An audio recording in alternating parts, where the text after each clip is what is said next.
हरे कृष्णा कृष्णा कृष्णा हरे हरे, हरे राम राम राम हरे हरे, हरे राम राम राम हरे हरे, हरे कृष्णा कृष्णा कृष्णा हरे हरे, हरे कृष्णा कृष्णा कृष्णा हरे हरे, हरे राम राम राम हरे हरे, हरे राम राम राम हरे हरे, हरे कृष्णा कृष्णा कृष्णा हरे हरे, हरे कृष्णा कृष्णा कृष्णा हरे हरे, हरे राम राम राम हरे हरे। कुछ लोग किसी और श्रद्धा से, कुछ लोग मन की इच्छा पूर्ण करने के लिए, कोई भौतिक रीजन से, अलग अलग कारणों से लोग अलग अलग दिन अलग अलग तरीके के उपवास करते हैं। लेकिन प्रेम वो है जो रोज है, हर दिन, हर रात, हर समय। साल में 365 दिन, और जो लीप ईयर हो उस साल में 366 दिन।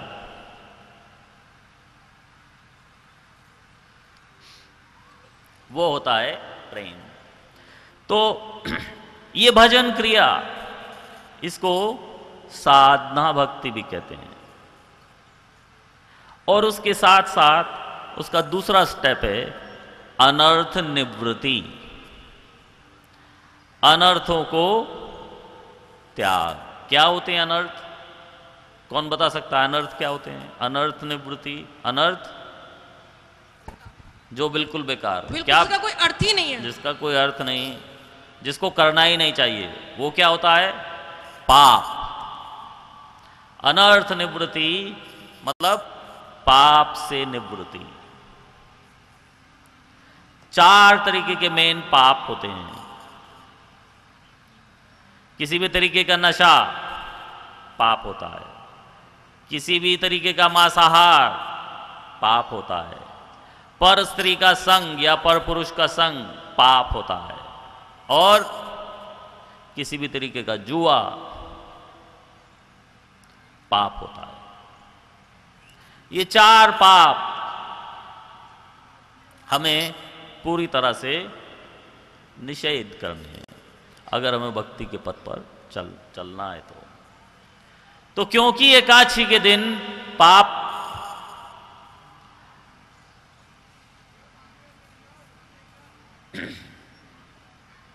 अन्न में घुस जाता है, इसलिए पाप का त्याग करते करते हम एकादशी के दिन अन्न का भी त्याग कर देते हैं, क्योंकि हमें पता है कि आज इस अन्न के अंदर पाप घुसा हुआ है।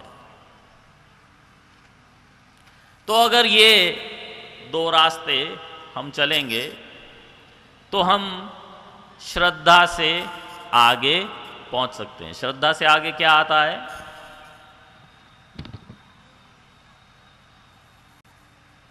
श्रद्धा से आगे आता है निष्ठा। निष्ठा, जैसे कि जो श्लोक हम रोज पढ़ते हैं उसमें बताया जाता है नष्ट प्रायेषु भद्रेषु नित्यम भागवत सेवया। निष्ठा होता है पक्का दृढ़ निश्चय अपनी भजन क्रिया का, अपने मार्ग का, अपने लक्ष्य का, अपने ध्येय का दृढ़ निश्चय। वो दृढ़ निश्चय कैसे शुरू होता है? दृढ़ निश्चय शुरू होता है अग्नि के आगे गुरु के आगे उसका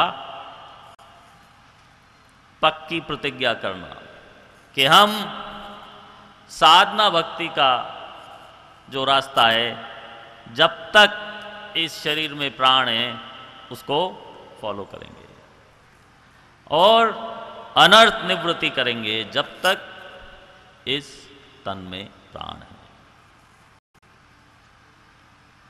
अग्नि के आगे, गुरु के आगे वो प्रतिज्ञा करने से इंसान निष्ठा के रास्ते पे चलना शुरू करता है। उसके आगे आगे आगे आगे, और ये खाली निष्ठा की शुरुआत है। उसके आगे निष्ठा और बढ़नी चाहिए। जिसकी घट रही है वो आगे नहीं बढ़ रहा, वो पीछे आ रहा। निष्ठा और ज्यादा बढ़नी चाहिए। निष्ठा के बाद क्या आएगा? जब हम निष्ठा में अनर्थ निवृत्ति करते हुए भजन क्रिया में लगे रहेंगे तो निष्ठा के बाद आएगी रुचि। रुचि मतलब नाम में रुचि या भगवत सेवा में रुचि। कुछ डिवोटीज ऐसा कहते हैं, भक्त लोग ऐसा कहते हैं कि जब तो करते हैं लेकिन मन नहीं लगता, जबरदस्ती करते हैं। क्यों नहीं लग रहा? क्योंकि अभी रुचि तक नहीं पहुंचे। 16 माला जप करने में कितना समय लगता है, कौन बता सकता है? 16 माला करने में कितना समय लगता है? हाँ, 2 घंटे। जब खड़े रहना में आप 16 माला का जप करते हो, जब 2 घंटे में 16 माला का जप कर लेते हो तो कितना लगता है, कितना फील होता है कि कितने घंटे बीत गए? बिल्कुल पता नहीं चलता आपको। ये रुचि में है। जिसको 2 घंटे 16 माला जप करने में ऐसा लगता है कि 3, 4, 5 घंटे बीत गए, पता नहीं सारा दिन बीत गया, मेरे 16 माला अभी पूरे नहीं हुए, वो अभी रुचि में नहीं है। ये प्रभु जी रुचि में है क्योंकि इनको 2 घंटे का पता ही नहीं लगता। यूजुअली हम लोगों को हिंदी मूवी में नहीं पता चलता कि 3 घंटे कब बीत गए।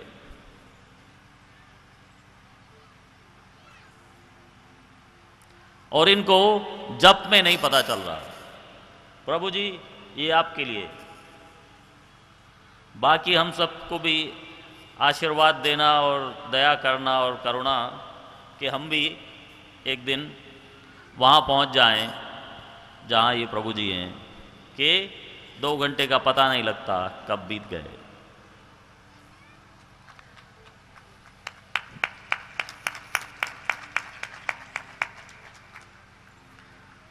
रुचि के आगे आसक्ति। आसक्ति एक तरह से उसको कंपेयर किया जा सकता है नशे से। जैसे कहते हैं पीने वालों को पीने का बहाना चाहिए। हर चीज में, हर जगह में वो कुछ न कुछ पीने का बहाना निकालना चाहते हैं। क्यों? क्योंकि उनको पीने से आसक्ति है। इसलिए जो भक्तजन हैं, जो भक्ति मार्ग पर चल रहे हैं, भजन क्रिया में चल रहे हैं, वो हर बात में किसी ना किसी तरह से भगवान नाम का कीर्तन, भजन, कहीं जाके प्रवचन सुनना, ये सब चीज के बहाने ढूंढते हैं। किस तरह से कोई बहाना ऐसा हो जाए कि हमें सत्संग मिल जाए, हमें जप करने को मिल जाए, वो है आसक्ति। अब ऐसा नहीं है कि अगर हम में थोड़ी बहुत आसक्ति है तो हमारे अंदर पूर्ण आसक्ति है, या हमारे अंदर अभी आसक्ति थोड़ी कम नजर आ रही है तो बिल्कुल आसक्ति नहीं है। हर व्यक्ति में थोड़ा थोड़ा मात्रा श्रद्धा का, निष्ठा का, रुचि का, आसक्ति का होता ही है।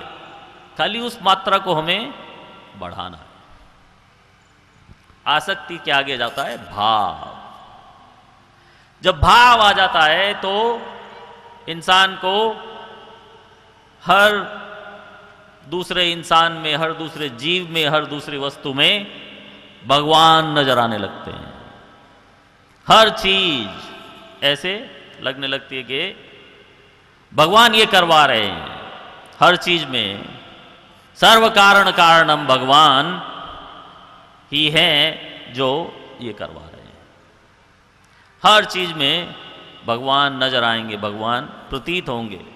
लोग कहते हैं प्रभु जी आप इतने प्रवचन करते हो, देश विदेश में जाते हो, इतने विद्वान हो, इतने पहुंचे हुए हो, आप क्या मुझे भगवान के दर्शन करा सकते हो?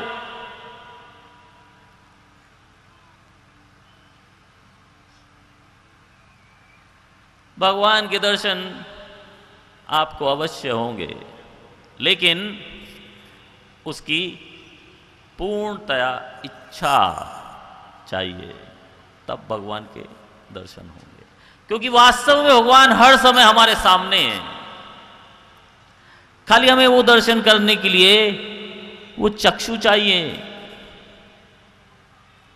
कि भगवान की जो उपस्थिति है वो हमें समझ में आ जाए। किसी तरह से हमें भगवान की उपस्थिति समझ में आ जाए, भगवान जो सामने खड़े हैं वो दिख जाए।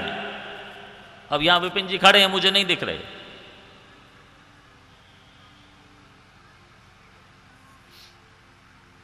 उसके बाद है अल्टीमेट प्रेम भक्ति। जब प्रेम भक्ति किसी को हो जाए तो उसको फिर और कुछ नजर नहीं आता भगवान के अलावा। ना केवल हर वस्तु के साथ या हर व्यक्ति के साथ भगवान दिखाई देते हैं, उसको केवल भगवान ही दिखाई देते हैं। बोलो हरे कृष्ण कृष्ण कृष्ण हरे हरे, हरे राम राम राम हरे हरे। कितने लोगों को प्रेम भक्ति तक पहुंचना है? ओ, तो सब प्रेम भक्ति में जाने के लिए तैयार है। आइए विपिन जी। हरे कृष्ण।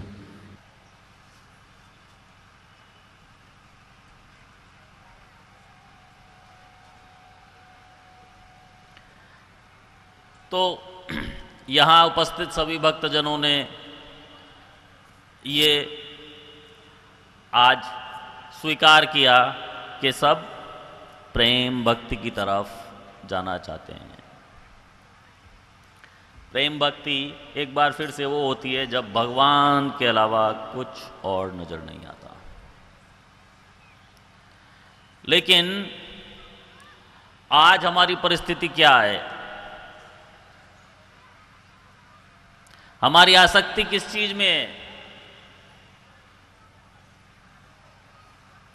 बहुत से लोग कह रहे हैं ओम जय चिट्टे नोट हरे स्वामी, जय चिट्टे नोट हरे, इस जग के सब संकट नोट ही दूर करे।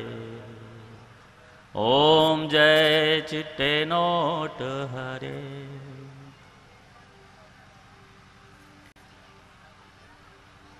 प्रार्थना में भगवान से कुछ मांगने में कोई बुराई नहीं है, लेकिन मांगना क्या है ये हमें पता होना चाहिए। सबसे पहली बात, हम वास्तव में दिल से भगवान से केवल नोट मांगते हैं कि भगवान एक बार नोट दे दो, बस बाकी सब तो मैं संभाल लूंगा और संभाल लूंगी भी, स्त्रियां भी कोई पीछे नहीं है।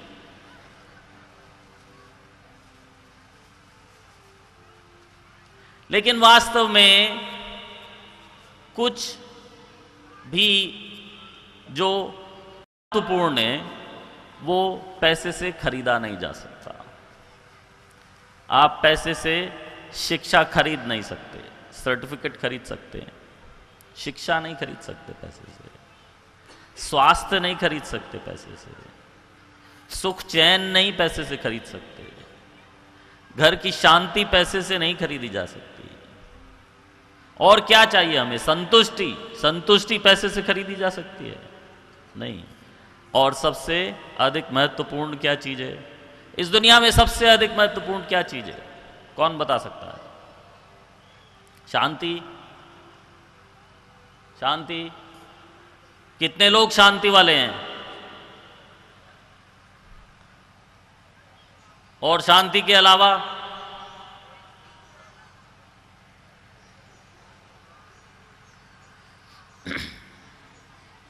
ये शिक्षा रावण ने मेघनाद को दी थी, मैं आज आपको दे रहा हूं। क्योंकि शिक्षा जिससे अच्छी मिले ले लेनी चाहिए। जब अंतिम चरण में मेघनाद और लक्ष्मण जी का युद्ध हो रहा था तो मेघनाद ने सारे अस्त्र, ब्रह्मास्त्र, नारायण अस्त्र और पशुपत अस्त्र, सब जब लक्ष्मण के ऊपर चला लिए और सब फेल हो गए तो मेघनाद को यह पता चल गया कि मैं इसको हरा नहीं सकता। जो इस संसार की सबसे बड़ी तीन शक्तियां हैं वो तीनों शक्तियां इसको प्रणाम करके आ गए। आखिर ये है कौन?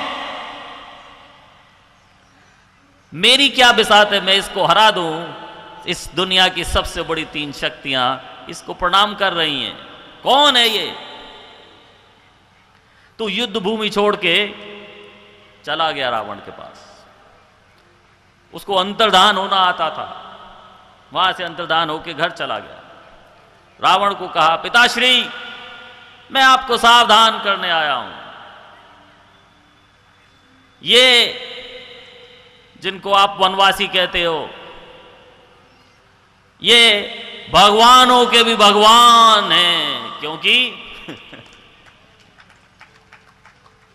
इस दुनिया की जो सबसे बड़ी तीन शक्तियां हम जानते हैं वो तीनों तो इसको प्रणाम करके आ गई। ये तो भगवानों का भी भगवान है। इसके साथ लोहा नहीं लेना। आज तक कोई भी हमारा योद्धा बचा नहीं है और कोई बचने वाला नहीं है। रावण ने कहा, अच्छा तुझे डर लगता है तू घर बैठ, मैं जाऊंगा। मेघनाद ने कहा, बात ये नहीं है, मैं तो युद्ध में जा रहा हूं, मैं तो जाऊंगा ही। मैं तो आज युद्ध में गया तो अब मैं कफन बांध के जा रहा हूं, मैं युद्ध में पीठ नहीं दिखाऊंगा। लेकिन कम से कम आप जो कुछ बचा कुचा है उसको संभाल के मुंह में तिनका डाल के भगवान राम के चरणों में समर्पण कर दो और देवी सीता को वापस कर दो, इसी में आपकी भलाई है। तो रावण ने उसको बताया कि बेटा आज अगर मैंने ये कार्य कर भी लिया कि मैंने बचे कुचे को लेके भगवान राम के चरणों में जाके समर्पण कर दिया, तो मैं किसके लिए करूंगा? क्योंकि मेरे प्रिय जितने भी थे, मेरे भाई, मेरे पुत्र, मेरे भाइयों के पुत्र, सभी तो रणचंडी को भेंट चढ़ गए। अब मैं क्या बचाऊं? अगले दिन जब युद्ध करने जा रहे थे तो मंदोदरी ने रोका, कि युद्ध करने जा रहे हो, क्यों? युद्ध में क्या मिलेगा? कि युद्ध में क्या मिलेगा? कीर्ति मिलेगी। अगर जीत गया तो कीर्ति मिलेगी मिलेगी, और अगर मारा गया तो भगवान के हाथों मारा जाऊंगा। ये भी कोई कम कीर्ति नहीं है, ये भी कीर्तिमान है कि भगवान के हाथों मारा गया। तो मंदोदरी उनको समझाती है, रावण को, कि जितनी भी कीर्ति मिलेगी वो कीर्ति का झंडा पीछे से दिखाने वाला कोई है? जब सारा कुटुंब मारा जा चुका है तो अब उस कीर्ति का फायदा क्या? उस कीर्ति का झंडा कौन लेके चलेगा आपके पीछे? आप जीत भी जाओगे तो क्या मिलेगा? क्योंकि सब कुछ तो हारा जा चुका है। इसलिए भगवान के आगे कोई जीत नहीं सकता, केवल हार ही सकता है। और जो कुछ हम वास्तव में करते हैं, वो जो कुछ हम इस संसार में भोग करना चाहते हैं, वो हम उसके साथ और उन लोगों के साथ भोग करना चाहते हैं जो हमारे प्रिय हैं। कितने लोग यहां अकेले मूवी देखने जाते हैं? कोई जाता भी होगा, लेकिन बहुत कम। किसी को कह दिया जाए कि आपको माता जी, रूपवती माता, कि आपको फ्री वेकेशन दिया जाएगा 1 महीने हवाई जाने का, बैंकॉक जाना है, जहां जाना है चुन लो, सब कुछ फ्री। लेकिन साथ में कोई नहीं जाएगा, कोई फोन नहीं मिलेगा, कोई ईमेल नहीं, कोई टेक्स्ट नहीं, कोई एमएमएस नहीं, कोई एसएमएस नहीं, कोई फेसबुक नहीं। जाएंगे?